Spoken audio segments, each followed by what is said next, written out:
1, go. And I'll let you do an intro. All right, thank you so much. As always, it's great to be here today, Zach. We are on to the last series of the day for the Age of Empires 2 Elimination Draft Tournament hosted by Escape Gaming. It's going to be Slam versus Nicov on the map Arabia. On the right side of the map, we have Nicov playing as the Blue Franks, and on the left side of the map, we have Slam playing as the Red Chinese. Of course, this tournament has a special gimmick. Would you like to briefly explain that for those of us who are just tuning in? Well, I wouldn't say it's a gimmick. It's like the whole premise of the tournament, Rez. You're completely downplaying that. It's called Elimination Draft for a reason, damn it.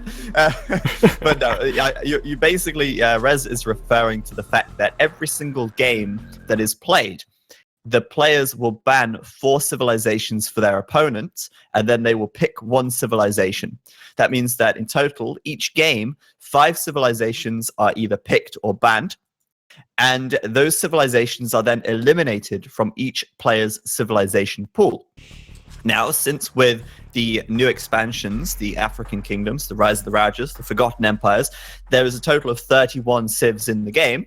And nicely, each player will play 6 games throughout the tournament, since they will play 2 games in each round, and there's 3 rounds. 6 times 5 is 30, and that means that at the end of the tournament, there will just be 1 single civilization left in the pool, and all of the others will have been either picked or banned and eliminated, hence Elimination Draft. So that's now leaving us in round 2 with some less favorable civilizations, but still very decent civs, that's for sure. We've got the Franks for Nicov, which I've got to say are much better in the expansions. I mean, the Franks are just so bad in 1v1, arguably one of the worst 1v1 civs in AoK and AOC.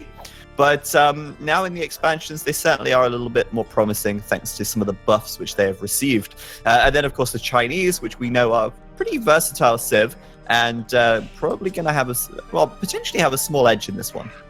Indeed. So, the Franks, like I mentioned in one of our previous co-casts, they've been going to the gym a little bit. They used to be a very scrawny, weak civilization, but anabolic steroids definitely helps with that. Things such as 25% faster foraging is great.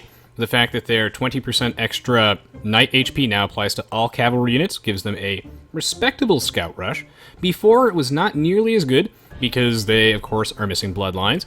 But combined, with things like free horse collar, we're talking about a civilization that is pretty decent. In the later stages of the game, they have the chivalry upgrade, which makes their stables work 40% faster. This applies to researching paladin, or just spamming them, or flooding with light cavalry. And, of course, the throwing axemen with whopping 10 extra HP. So I think that speaks volume with how weak they were before, but now, this civ is pretty decent, and I feel like it can compete with civilizations like the Chinese, which are just a very well-rounded, overall great civilization. Both these players doing some deer luring, now they're pulling in their boars, and I can't wait to see how this match turns out. Yeah, this is the thing for the Franks, the extra HP on the scouts right from the start as well, without needing bloodlines. I mean, this is such a huge buff for especially 1v1. I mean, more often than not, the Franks in a team game are going to want to try and wall and get to the castle edge for the knights. But in a 1v1, when most of the time they can't do that, this scout bonus or buff, it's so huge. Obviously that's going to apply later on to the light cavalry as well. But in the feudal age, this makes their scout rush super nice. And even in the Dark Age, that extra HP on the scout, you could use that to steal a boar. You could use that to kill your enemy's scouts, as they only have 45 HP. And it's just such a nice bonus to have. Anyway, Slam coming forwards with the scout here, going to take the 2 sheep away. And that means that Nicov, although he's spent time pushing in the deer, he's going to pay for it by missing out on 200 food from these sheep. But yeah, honestly, the Franks receiving much needed buffs for 1v1. The forage bonus is a nice little one as well, since it's an eco bonus which affects their food income. And as a scout rush civ, that's also something that's very nice and favorable for them. So yeah, Nicov here, losing the 2 sheep, not ideal. and also a little messy with his deer, but you know, he's going to get them in, and he's probably going for that scout rush that we spoke about with just 3 villagers on wood. I highly doubt he's going to be chucking down a barracks anytime soon, especially since he's walling up on this left side, and it's already like 7.5 minutes in. Slam, on the other hand, probably tempted to do a bit of a scout rush of his own, actually, but we'll see as he keeps adding in more villagers right now, and he's certainly not looking for a super fast uptime here. So, when you steal 2 extra sheep, that certainly incentivizes you to go for a scout rush of your own, having access to all that extra food, but it looks like that might not be the case, or he's going to be going for something a little bit slower. He's got a very powerful economy. Nicov clicked up to feudal now. If we swap over to Slam's perspective, he's also clicked up, so they're both at about the same time frame. A nice little wall off here for Nicov.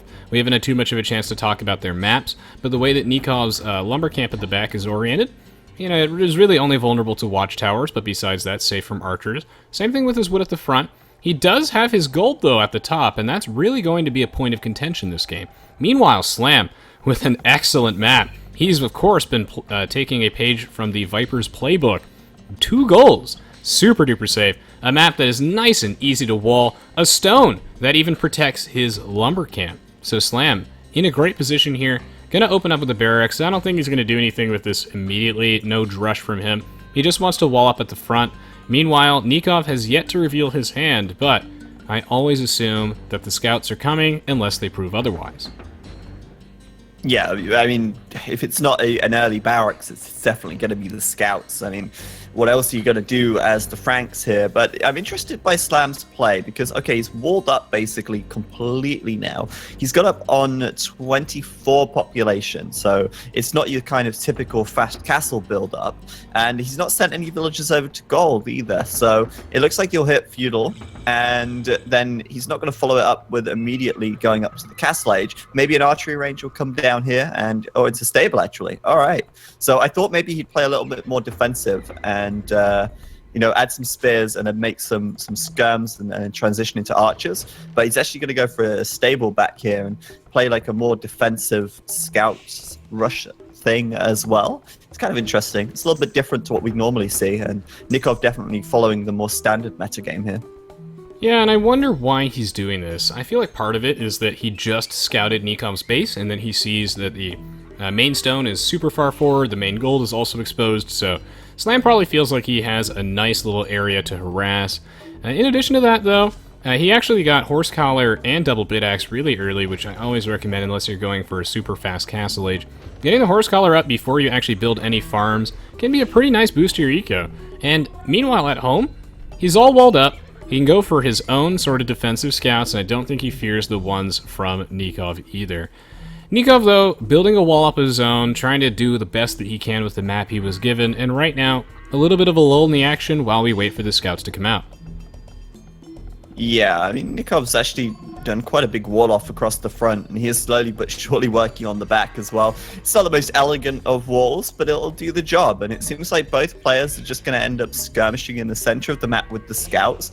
Of course, the Frank scouts are going to have that additional 9 HP, which is absolutely huge at this stage of the game.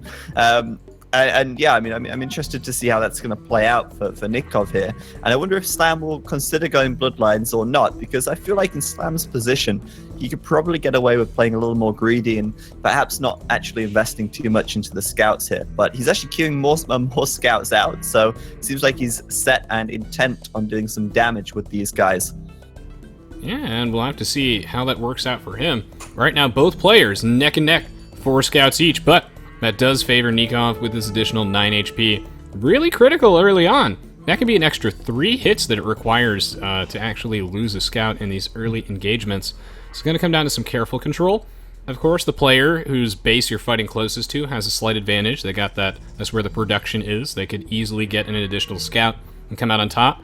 Slam, up to 5. Nicov, bringing in his 5th scout, going to take a little bit of damage here, and we're going to see an engagement with the 5th scout moving in from Nicov because, of course, with the extra HP, that favors him. Both these players doing this dance, and my question is, who does this favor? And we'll have to see. Yeah, I mean, once Slam gets Bloodlines, we know that's going to kind of tip in his favor here. So the question is, will he go for Bloodlines? Judging by the fact he's adding 2 more scouts right now, I'm guessing the answer to that is going to be a big fat yes.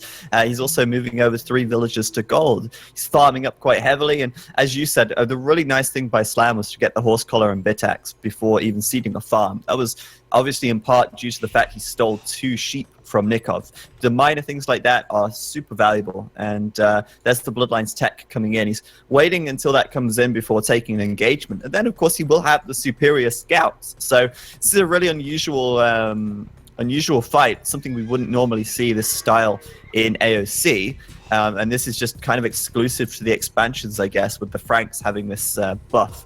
But yeah, I mean, Slam going to move out across now, looking to get a timing attack in here as this Bloodlines tech completes. He's got the numbers on his side. He's now got the health pool on his side with 65 health versus 54. Certainly some saving grace for Nicov to have that bonus, but it will now leave him behind. But at the same time, Slam may be underestimating Nikov's ability to wall. He actually doesn't have much scouting info. He hasn't seen the wall across the front. And in actual fact, he's going to come up against this wall and realize, well, damn, I just invested a lot of resources into these scouts here. And, well, as it turns out, I can't seem to do anything with them. What am I going to do now? Neither of these players really able to get in there and do the damage that they want to do with their Scout Cavalry rating. But still, though, with the Bloodlines upgrade for Slam, he will certainly win any straight-up fight. The Franks have the initial strength, but when the upgrades come into play early on, they do just fall behind. Meanwhile, Slam's economy is it's really shaping up. He has almost enough resources to start advancing the Castle Age. He just needs a little bit more food, a few hundred of that. Still, on the other side of the map, Nicov did have the perfect economy for it. He's going to be the Castle Age so much sooner. This means he can go for Knights, which you see the Franks go for all the time. That's something they've always been known to do, and this will give him a huge advantage. A second stable coming down for Nicov. Slam, moving 2 villagers forward. He's going to try and do a lot of damage before Nicov can get to the Castle Age. Yeah, I don't think he's going to be able to do that much, though. Maybe a forward building here, but I mean, I don't see what a tower's really going to achieve. Maybe if he gets one in on this wood line, it could disrupt some vills, but Slam could easily move his villagers away. But yeah, I mean, right now, this is not looking the best for Slam. Nikov's up at a great time. Of course, that's mostly due to the fact he made less scouts and he didn't invest in Bloodlines. So, yeah, Nicov actually Xing the tower here. That's kind of cool. He actually... Oh, yeah. Slam built the tower in his line of sight too close to the barracks. Nicov knows it's coming up. And he can't stop it. He can't stop it. And in fact, he won't even bother building a counter tower by the looks of things. He's just going to let it happen. And I imagine once he gets to the Castle Age, he's planning on being able to push this back with the Knights. Anyway, he's set himself up perfectly for this. He's got 7 villagers on the gold. He's got lots of farmers up. Of course, Franks do get nice farms as well, so always keep that in mind. And now he's going to be at the Castle Age. His Knights are going to be very formidable. I don't know what blacksmith upgrades he's done yet. He's doing forging right now, and once the first Knight comes out, we'll be able to confirm what else he has there. Man, he recognized immediately that he built that watchtower in the wrong position, just barely too close to that barracks. He deleted it, and he was hoping that Nicov wouldn't notice, but of course he did. That watchtower not going to be able to accomplish too much. Towns that are going down for Nicov, being the Castle Age first, certainly helps with that. And he's going to put down a preemptive defensive monastery. He thinks that Slam is probably also going to transition into his own Knights or Camels. And I think Camels. This is the thing that, this is the thing I think that makes this matchup really interesting, is that the Franks Knights are so overbearing, but the Chinese have Camels, the Franks do not. So, monks are a great answer to that. Slam bring his spearmen forward. Slam just has to lose as few units as possible, stall till he gets the Castle Age, and try and transition into Camels. He might be able to. With Bloodlines, too, that's going to be quite threatening, and if we check out Slam's perspective, he's on the way there. He just has to avoid losing too many villagers before he gets there. Yeah, Slam actually did lose the 2 forward vills, which is pretty unfortunate. His tower's not really going to do that much all in all. It's going to be a little bit of a nuisance, but it's not going to be lasting damage, especially now that the TC is garrisoned here. Slam's going to enter into Nikov's space, see what he can find. Nice, very nice quick wall from Nicov there. The villager's going to be able to hop into the TC over the wall, and he's completely blocked this. What a beautiful move by Nicov. That was just, beautiful palisade walls. Really, really well done. And he's going to be able to take the tower down, no sweat. So Slam also investing in that tower means that he doesn't have the stone for second and third TC without having to go and gather some, which he has done. So he's building his second and third TC. But yeah, straight into Camels as expected. And yeah, I think that was really an obvious choice for Slam in this game. Oh, that it was. This game kind of playing out exactly as we anticipated. In fact, Slam going to put down a defensive monastery of his own because, of course, monks. Excellent value unit versus knights. Knights might not be able to get up to them before the conversion comes off, and though it's a huge momentum swing with resources because knights are so very expensive. So monks, an excellent defensive response to that. The watchtower at the front for Slam is dead. Nicov, with a slight advantage in his castle age timing, will allow him to put down another town center a little bit sooner, but Slam really not that far behind, actually. Slam going to have his third town center up at really about the same time, so wow. These guys, actually no, he's going to have it up even a little bit sooner. That's excellent.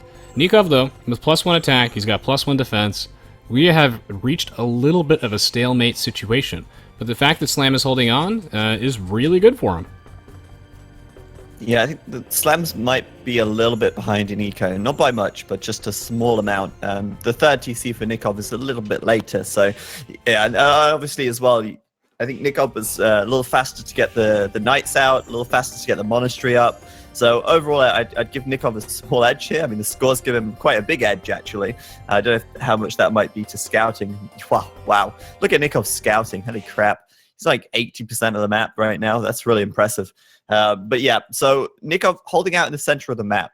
And I don't know how this next engagement's going to go, because Slam does have monks, he does have camels, and Nicov has monks, but he has knights. So in theory, you would think that Slam should be able to get the upper hand in this next engagement here.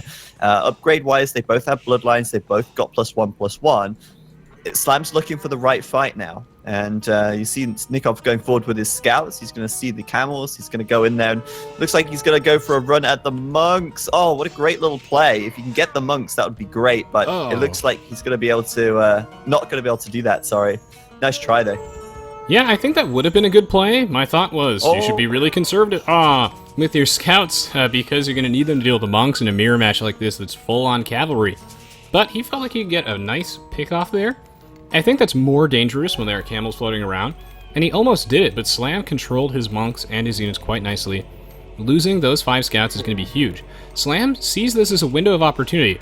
Finally, the stalemate can be broken. Slam has a moment to push out. If he can get some pickoffs with his own scouts, he might win this fight. But both these players have to be careful as they do this dance. The one with the hill advantage is going to come out on top. Look at how hesitant these two players are to engage. Who's going to win this fight? Well, I am fascinated by Nikov's build here. First of all, though, Slam coming in with the scouts will pick off one of the monks, but I think Nicov might have the monk advantage here. He's converting a couple of the camels, and he just needs to try and go for the monks at the back. I think he's got the army numbers. He's bringing in some spearmen as well, and if he can get one monk kill, I think Nicov will come out on top in this engagement. Maybe he will get another conversion as well. He's got to bring his monk forward. Slam running away now, and yeah, numbers kind of swinging towards Nicov there. Not the best fight for Slam all in all, but what really struck me about Nikov's build is that he actually added in a second monastery, and he's adding in a third barracks as well. So Nicov really switching things up there as that pikeman upgrade comes in, and he makes 2 monks here. I assume he would make 2 monks at a time, as he has added in the second monastery.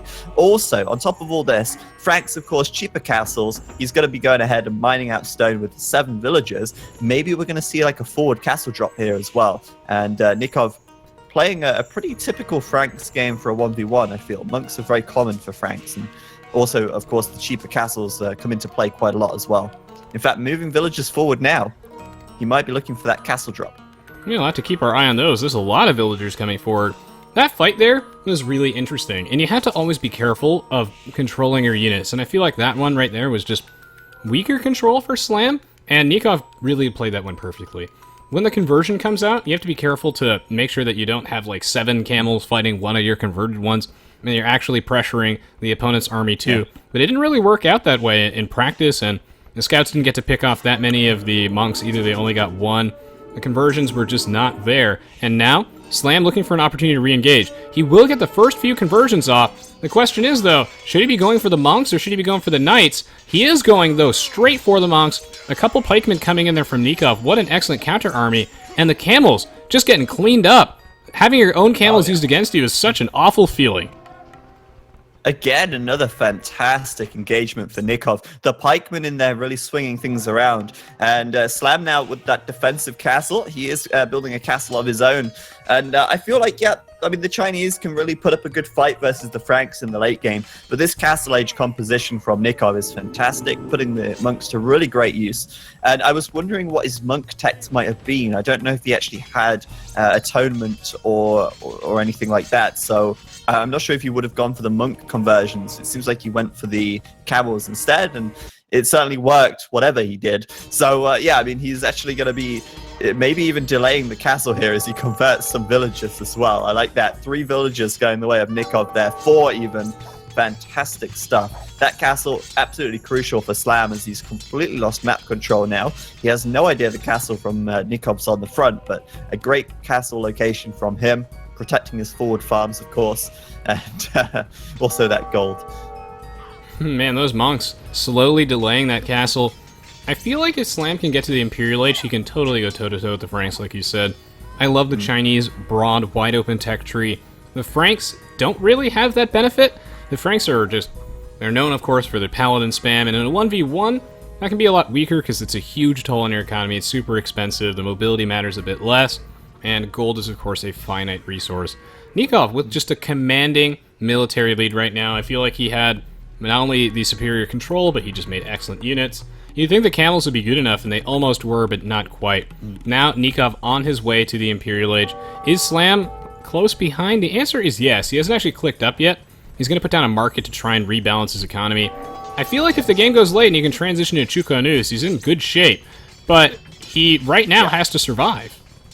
He's got to get that transition. And actually, you know, one of the things that a lot of people don't think about the Chinese as being a good camel civ.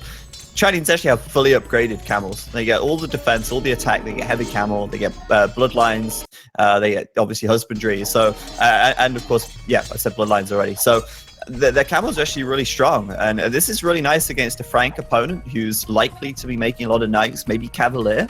But yeah, I mean, right now, look at that cheeky tower from Nicov right there. There is actually a counter tower from Slam coming up, so that's not going to be successful. But I liked the attempt anyway. That's kind of amusing.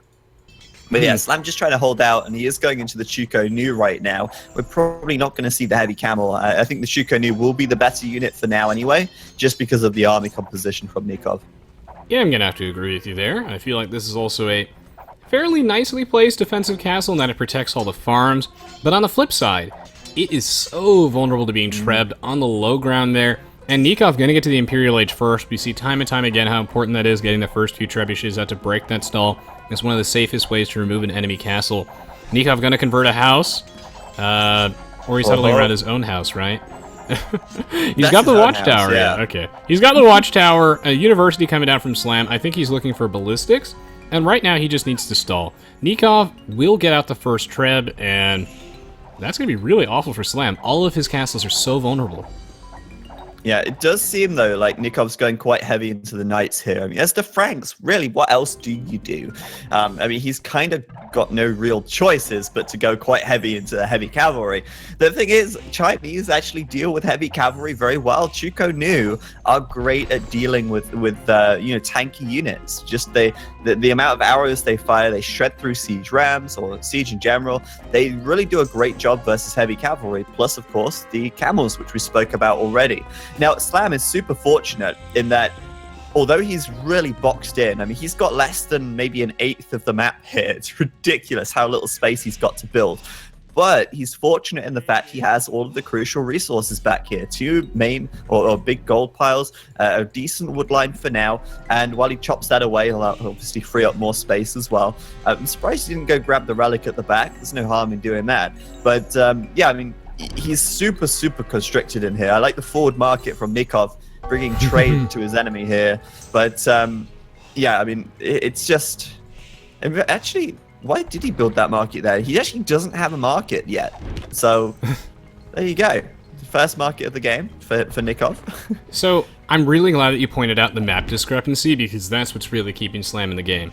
Remember, we talked about this earlier, his map is so very good. He has all those free resources in the back. And this means that even though he's boxed in and he's lost map control, he's still able to keep himself in the game. But map control is everything. Age of Empires 2 is ultimately a game of resources, whether it's your population, how much space you have to build, or your actual resources.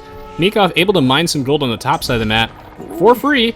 He's gonna get the heavy camel upgrade, and he sees this as an opportunity to engage. He's got Bracer too. Yeah. Can he win this fight?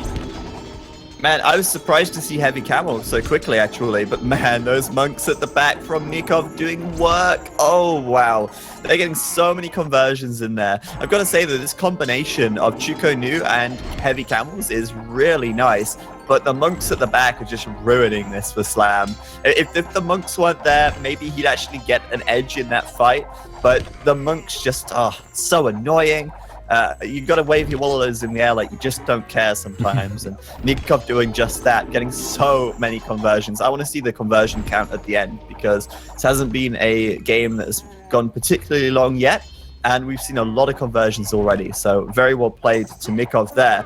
But Slam's still got a reasonable army, 140 population versus Nikov's 166. And it looks like Slam's castle is taking a beating as well, as he runs out of stone.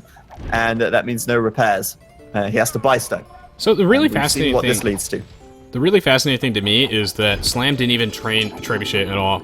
He just wanted to go for that heavy camel upgrade, push out. I just feel like he didn't have enough resources. I agree that this combination of Chuko Nus plus heavy camels is absurdly strong. And I actually feel like it should beat that army if he can just have the economy to back this up and take the good fights.